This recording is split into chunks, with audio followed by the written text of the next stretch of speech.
साधूनां विनाशाय च दुष्कृतां विनाशाय धर्म संस्थापनार्थाय संभवामि युगे युगे युगे युगे युगे युगे युगे युगे यदा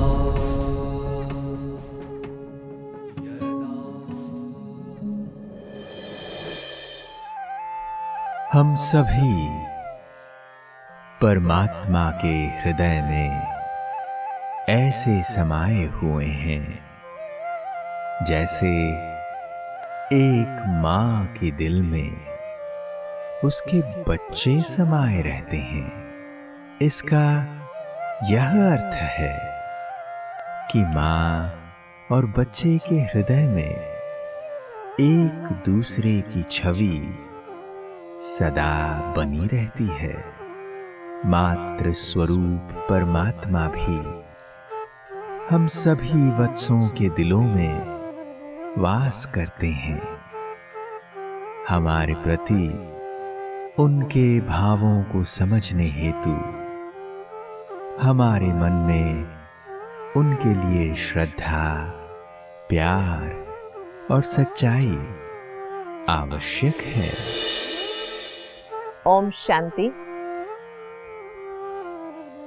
सभी समस्याओं का समाधान करने वाली श्रीमद् भगवत गीता स्वयं सर्वशक्तिमान परमात्मा के उच्चारी हुई अद्भुत ज्ञान गाथा है, जिस ज्ञान के रोशनी में हम सब मनुष्य आत्माएं बहुत सारे मन की परेशानियों से मुक्त हो रहे हैं। परमात्मा के सामने जब हम पहुंच जाते हैं, मन के जो भी समस्याएं हैं, जैसे कि मानो सारे बादल गायब हो गए, ऐसी एक मनोदशा तक हम पहुंचते हैं, क्योंकि परमात्मा ज्ञान सूर्य है। ज्ञान सूर्य की रोशनी में कोई भी मनुष्य आत्मा परेशान नहीं रह सकता। उनके मन के अंदर के कोने कोने तक की अंधकार दूर हो जाता है जब यथार्थ रूप से हम पिता परमात्मा को प्यार से, समझ से, समय देकर और अच्छी तरह से समझ लेते हैं। लेकिन कई बार परमात्मा को यथार्थ नहीं जानने वाले बहुत सारे लोग बहुत सारी गलत फहमियों में भी रहते हैं और परमात्मा के बारे में तर्क वितर्क में ही जीवन बिता देते हैं और सोचते हैं कि हमारी सोच अलग है, आपकी सोच अलग है, या आपकी संप्रदाय ही अलग है, हमारे संप्रदाय अलग है। संप्रदाय अलग हो सकते हैं, रीति रिवाज अलग हो सकते हैं, मान्यताएं अलग हो सकती है, लेकिन परमात्मा तो अलग नहीं हो सकता ना। जैसे छोटेपन में हम बाल्टी में, बकेट में पानी रख के चांद को देखते थे, बहुत मजा आता था। देखते थे तो लगता था ये हमारे घर का चांद है, बाजू वाला कहता था ये मेरे घर का चांद है, लेकिन चांद तो एक ही था, आसमान में चमक रहा था। उसे हम अपने थोड़े से पानी के अंदर देख के बहुत खुश हो जाते थे, छूने का प्रयास करते थे, बहुत मजे करते थे कि चांद हमारे हाथ में आ गया। लेकिन सच में वो चांद नहीं था, चांद का बिंब मात्र था। और उसी बिंब को चांद समझकर बहुत सारे झगड़े भी करते थे, बाद में बड़े आके सुलझाते थे, समझाते थे। नीचे देखने के बदले आंख उठाकर ऊपर तो देखो, कितना सुंदर चांद चमक रहा है, कितनी अच्छी रोशनी दे रहा है। चांद तो एक ही है पूरी दुनिया के लिए, फिर आप लोग आपस में क्यों झगड़ रहे हो? ऐसे समझाते थे। ऐसे हम सबके बड़े हैं तो परमात्मा ही। जब हम बड़े हो जाते हैं, इतने बड़े, किसी की बात सुनने लायक नहीं रहते हैं, तो स्वयं परमात्मा हमें समझाने के लिए मातृ रूप में, पितृ रूप में, बंधु के रूप में, गुरु के रूप में इस दुनिया में अवतरित होकर समझाते हैं। ऐसी ही एक बहुत सुंदर घटना के साथ हम आगे बढ़ेंगे। एक राज्य में एक व्यक्ति था, गरीब था, लेकिन उनकी बोली ना इतनी कड़वी थी, इतनी खड़क थी, किसी के बारे में भी कुछ भी कभी कह देता था। शहर में जहाँ लोग बैठते हैं वहां जाके बैठ जाता था, किसी की भी बुराई करने में देरी नहीं करता था। ऐसे वो राजा की भी बुराई करता था, बहुत गंदी गंदी बातें बोलता था, जो भी राजा करता उसकी बुराइयां ही करता, है ना। टीका करना अलग बात है, कमेंट्स देना अलग बात है, लेकिन जो नहीं है ऐसे भी बुराइयों का बखान करते रहना। प्रजा भी तंग हो गई थी, कोई भी उनके नजदीक आना ही पसंद करते थे। वो आकर बैठता था तो सब उठ के चले जाते थे। राजा को मंत्रियों ने सलाह दी, क्यों उसे कैदी नहीं बना देते, बंदी खाने में डाल दो ना, जबान बंद हो जाएगी। लेकिन राजा ने सुना अनसुना कर दिया। वैसे भी ठंडी की मौसम आने वाली थी। एक दिन राजा का एक सैनिक उनके घर पहुंचा, 3 बोरियां लेके आया था, 3-4 बोरियां। उसमें एक में गेहूं के आटे भरे हुए थे, एक में चीनी, मतलब सोप पाउडर, मतलब वॉशिंग का साधन, और चौथे में कुछ कपड़े। तो ये व्यक्ति ने क्या समझा कि राजा को ना मेरा डर बैठ गया है, मैं राजा की बुराइयां इधर उधर सुनाता हूँ, डर के मारे ये सब भेजा है, ऐसे बोलने लगा। उसकी जुबान तो चुप बैठने वाली नहीं थी, तो इसने ऐसे बोला तो सैनिक ने कहा, राजा कहाँ और तुम कहाँ? राजा ने जो भेजा है ना तेरे डर के मारे नहीं भेजा है, उसके पीछे का अर्थ तो समझो ना, क्यों भेजा है। तेरे गरीबी है, भूखे पेट तो कुछ भी कहता रहता है, इसलिए तेरा पेट भरने दे, इसीलिए आटा भेजा है। और तुम्हारी जबान बहुत कड़वी है, थोड़ा चीनी खाने से जबान मीठी हो जाए, इसलिए चीनी भेजा है। और तुम्हारा मन बहुत मैला है, इसीलिए धोने के लिए पाउडर, सॉप पाउडर भेजा है। दूसरों की इज्जत उछालते हो, अपने इज्जत तो ढक के रखो, इसीलिए कपड़े भेजा है। राजा ने दिया है तो इसके पीछे कुछ तो अर्थ होगा, यूं ही कैसे दे देगा। ऐसे कहकर सैनिक चला गया। उस दिन उस व्यक्ति की आंख खुली। टीका करना अलग बात है, हम सभी को स्वतंत्रता मिली है, किसी की भी हम कमेंट्स कर सकते हैं, इस पर कोई फाइन नहीं लगा सकता। लेकिन क्या हम जो टीका कर रहे हैं वो हमारे मन की गंदगी को तो बाहर नहीं निकाल रहे हैं, है ना। मनुष्य जो अपने मन में होता है वही तो बाहर निकालता है। इसलिए मनुष्य की आज यही हालत हो गई है भगवान के बारे में भी। उसके पास सोचने के लिए कुछ है नहीं, इसलिए वो ऐसी बातें भगवान के लिए भी कुछ भी कह देगा, कहाँ भी कह देगा, जो भी आया वैसे कह देगा, और जो भी शास्त्र का उदाहरण दे देगा अपनी बातें बनाने के लिए। कई क्या करते पता है, खुद को एक बीवी से मन नहीं भरा, दूसरी बीवी चाहिए, लेकिन कानून नहीं मानता है, लेकिन फिर भी चुप चुप के कर लेते हैं। और फिर क्या कहते हैं, अरे शंकर जी की भी तो 2 बीवियां है ना, गंगा और गौरी। श्री कृष्ण जी ने तो 16,108 रानियां रखी थी। ऐसे अपनी कमियों को, कमजोरियों को छिपाने के लिए किसी दूसरे के भी उदाहरण दे देते हैं, क्योंकि मनुष्यों को गंदगी फैलाने की आदत हो गई है। हम मनुष्य अब अपने मन को साफ करें, इसलिए भगवान भी हम सबको ज्ञान का अन्न प्रदान कर रहे हैं, ज्ञान की मीठी वाणी प्रदान कर रहे हैं, ज्ञान की पावन शक्ति दे रहे हैं, जिससे हम अपने मैले मन को धो सके। ज्ञान कवच बनाकर दे रहे हैं, जिससे हम अपने दैवी मर्यादा को ढक के दे रखें। और इसी ज्ञान के आधार से, अनुभव युक्त ज्ञान के आधार से, प्रैक्टिकल नॉलेज के आधार से हम ईश्वरीय सत्य को, परम सत्य को, गीता ज्ञान को समझने का जब प्रयास करते हैं, तो जो भगवान कहना चाहते हैं वो हम समझ सकते हैं। नहीं तो सदियों से जिस उलझन में पड़े थे, ये सही या ये सही, वो सही या ये सही, इसी उलझन में जीवन बीत जाएगा। तो मैं बहुत खुशनसीब आत्मा हूँ जो ब्रह्मा कुमारी संस्थान में आने के बाद मुझे यथार्थ रूप से ज्ञान समझने का मौका मिला, और दिल से चाहती हूँ आप सबको भी ये मौका मिले और यथार्थ रूप से गीता ज्ञान समझकर उसका आनंद लूटने का एक मौका आप अवश्य हासिल करेंगे। इसी दृष्टिकोण से जब गीता ज्ञान को समझते जाते हैं, अविभक्तम च भूतेषु विभक्तमिव च स्थितम भूतभर्ता च तज्ज्ञेयम ग्रसिष्णु प्रभविष्णु च। भगवान अविभक्त है, अखंड है, एक ही है। लेकिन भगवान की शक्तियां जो चारों ओर बिखरी हुई है, कभी एक महात्मा के रूप में दिखाई देती है, कभी एक पुण्यात्मा के रूप में दिखाई देती है, जिसमें परमात्मा की शक्तियां हैं, परमात्मा नहीं है, वो विभक्तम ऐसे अलग दिखाई देता है, लेकिन है सब परमात्मा की शक्तियां। परमात्मा ही सृष्टि करता है, परमात्मा ही पालनहार है और परमात्मा ही इस दुनिया का परिवर्तन भी करता है। ये जरूर है, इसीलिए उसको गॉड कहते हैं ना, सृष्टि स्थिति लयकारी। और आगे चलकर परमात्मा ने अपना स्पष्ट स्वरूप दे दिया। ज्योतिषामपि तज्ज्योतिः तमसः परमुच्यते, ज्ञानम ज्ञेयम ज्ञानगम्यम हृदि सर्वस्य विष्ठितम्। ज्योतिषामपि तज्ज्योतिः तमसः परमुच्यते। मैं ज्योतिषाम अपि ज्योतिः तत् ज्योतिः तमसः परम उच्यते।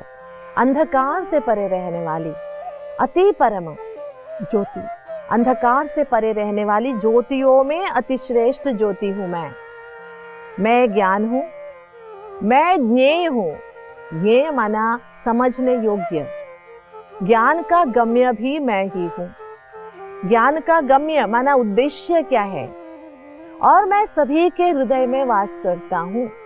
इसे शब्द को पकड़कर तो सर्वव्यापकता झलकी है। हृदय सर्वस्य विष्ठितम्, सभी के हृदयों में मैं रहता हूं। जैसे माँ के हृदय में बेटा साया हुआ है, कितने हजारों किलोमीटर दूर होने पर भी माँ कहती है फोटो रखने की जरूरत नहीं है, तेरा फोटो मेरे दिल में है। क्यों? दिल खोल के ऑपरेशन करके वहां चिपकाया गया है क्या? बिल्कुल नहीं। जो बच्चे की छवि है वो माँ के दिल में छाया हुआ है। बच्चों के जो प्यार है वो समाया हुआ है। बच्चों के प्रति जो ममता है वो माँ के दिल में भरा हुआ है। वो कभी खुटता नहीं है, कम नहीं होता। देखिए, एक माँ के 12 बच्चे भी होना, सभी बच्चों को माँ एक जैसे ही प्यार करती है। एक शरीरधारी माता में इतनी ताकत है, तो सर्वशक्तिमान पिता परमात्मा, मातृस्वरूप परमात्मा, जिसके लिए कहा गया है पिता अहमस्य जगतो माता धाता पितामह, वो क्यों सभी के हृदय में प्रेम रूप में वास नहीं करेंगे? परमात्मा जरूर ज्ञान रूप में, प्रेम रूप में वास करते हैं हर एक के दिल में, और हर मनुष्य आत्मा का ज्ञान गम्य भी परमात्मा है। इसलिए परमात्मा परम ज्योति स्वरूप है, जिस ज्योति का कभी नाश नहीं होता। ज्योति के शब्द से ये मतलब नहीं है कि घी से जलने वाली ज्योति है या इलेक्ट्रिसिटी जिसको हम दीप कहते हैं, ये ऐसी ज्योति नहीं है। ये स्वयंभू ज्योति है, जिसके लिए कोई घृत की, कोई तेल या घी की जरूरत नहीं पड़ती है, जलाने के लिए बाती की भी जरूरत नहीं पड़ती है। ये अविनाशी ज्योति है, जिसका नाश कभी नहीं होता है। ये जानने योग्य शक्ति है। ये समझाते हुए परमात्मा ने ये भी स्पष्ट कर दिया, इति क्षेत्रम तथा ज्ञानम ज्ञेयम चोक्तम समासतः मद्भक्तः एतद्विजायः मद्भावयोपपद्यते। मतलब भगवान ने कहा, मैंने तुझे ज्ञान के बारे में और ज्ञेय के बारे में, जो समझ सकते हैं उसके बारे में, क्षेत्र के बारे में समझा दिया, संपूर्णतः समझा दिया। मेरा मद्भक्त जो है, मेरा ही भक्त जो है, इन सब भावों को समझकर मेरे ही प्यार में, मेरे ही स्मृति में रहेगा और मेरे पास रहेगा। मतलब अभी तक ये जो अध्याय शुरू हुआ था, इदं शरीरम कौन्तेय क्षेत्रमित्यभिधीयते, इस जवाब से परमात्मा ने शुरू किया था। अर्जुन ने पूछा था प्रकृति और पुरुष, क्षेत्र और क्षेत्रज्ञ के बारे में मुझे समझाओ। क्षेत्रज्ञ माना कौन है? दो तरह के क्षेत्रज्ञ की स्पष्टता हो गई। हर एक क्षेत्र माना इस शरीर में एक आत्मा है जो क्षेत्रज्ञ है। ये पूरी विश्व को एक क्षेत्र माने तो इसका क्षेत्रज्ञ परमात्मा है जो इसका संचालन करता है। और परमात्मा जो ज्ञान स्वरूप है, ज्ञान का सागर है, वो जानने योग्य है। उसी के ज्ञान के माध्यम से ही हम उसको जान सकते हैं। मद्भक्तः मद्भावयोपपद्यते। मद्भक्त मेरे ही भक्त, मेरे में ही श्रद्धा रखने वाले, प्यार रखने वाले, पवित्रता को जानने वाले मेरे इन भावों को समझ सकते हैं। देखिए, परमात्मा ज्ञान कोई तर्क विद्या तो नहीं है, ये लॉजिक तो नहीं है ना, और ये कोई गणित भी नहीं है, एक के सामने एक लिखो तो 2 हो गया। नहीं, हम कहते एक के सामने एक लिखने से 11 हो जाता है। इसलिए भगवान ने कहा यद भाव यो पपद्यते, यद भाव से, मेरे भाव से भगवान को समझेंगे। अभी तक हम शास्त्रकारों के कथनानुसार गीता को शास्त्र समझकर गीता का कथन शास्त्रों से कंपेयर करते हुए परमात्मा के इन भावों को समझने में सफल नहीं रहे। तो परमात्मा के इन भावों को समझने के लिए, भगवान के भावों को समझने के लिए उनके प्रति श्रद्धा का होना, प्यार का होना, दिल की सच्चाई का होना जरूरी है। इसलिए खुद हम इस क्षेत्र के क्षेत्रज्ञ बने, इस क्षेत्र को सुचारू रूप से चलाए, तभी हम क्षेत्रज्ञ परमात्मा के बारे में समझने का कोशिश जारी रख सकते हैं।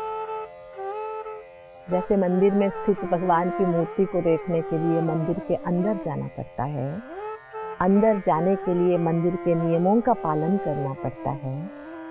मंदिर के नियमों में पहला नियम है जूते चप्पल बाहर रख के आना, तभी भी मूर्ति का दर्शन हो सकता है।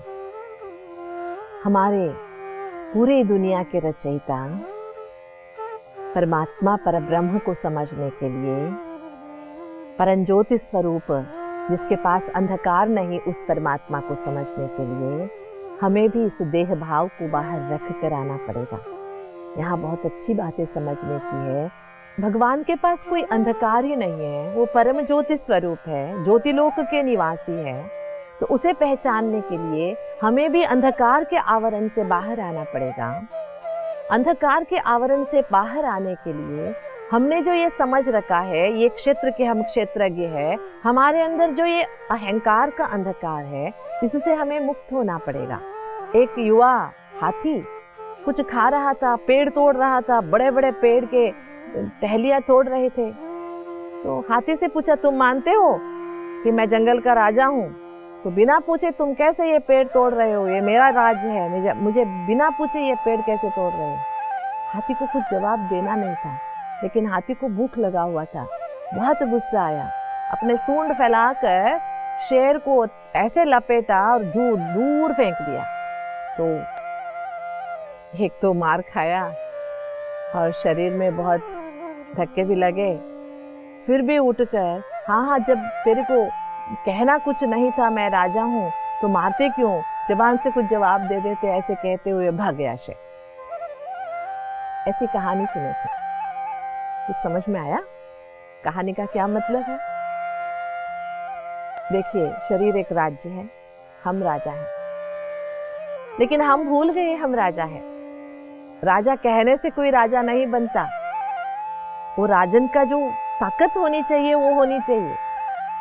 अगर ताकत नहीं है, यूं ही राजा कह के फिर रहे हैं, तो राज्य तो होगा कर्मचारियों का, मंत्रियों का। इतिहास गवाह है इसके लिए।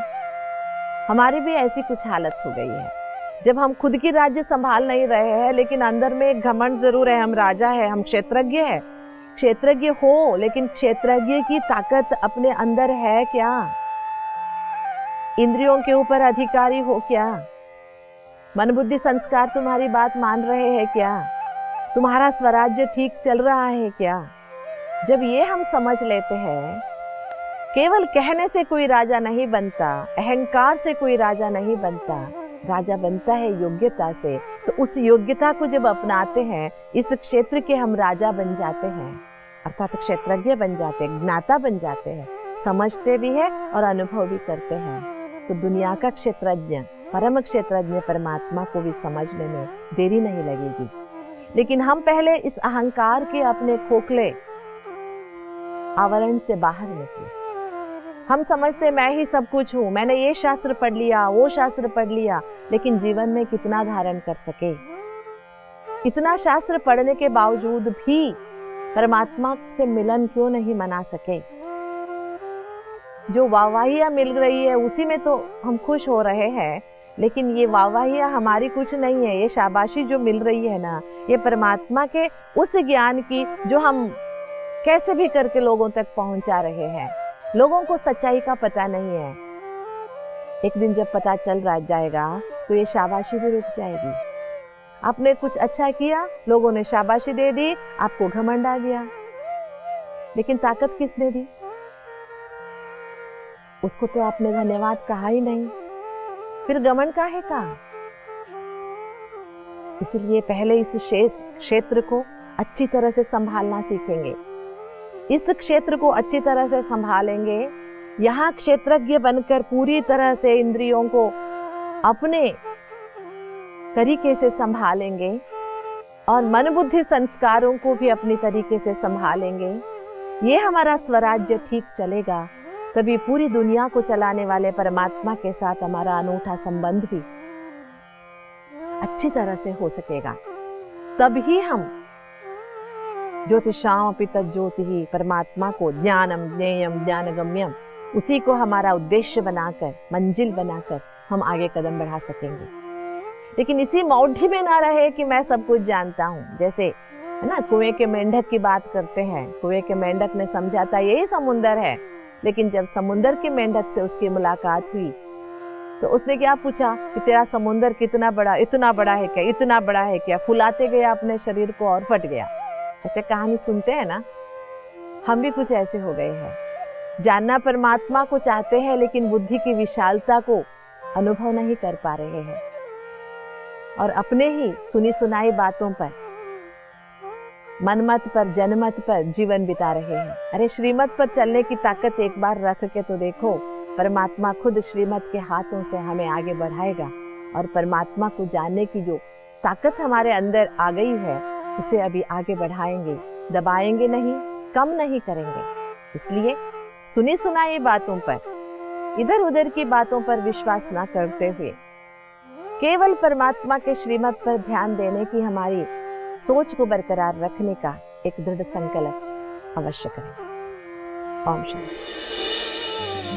सभी समस्याओं का समाधान करने वाली श्रीमद् भगवद गीता स्वयं सर्वशक्तिमान परमात्मा की उच्चारी हुई अद्भुत ज्ञान गाथा है, जिसकी रोशनी से हम मनुष्य आत्माओं की सारी परेशानियां दूर हो जाती हैं। सदियों से परमात्मा के बारे में अनेक बातें सुनकर क्या सही है और क्या नहीं, ये हमें स्पष्ट नहीं हो पा रहा था।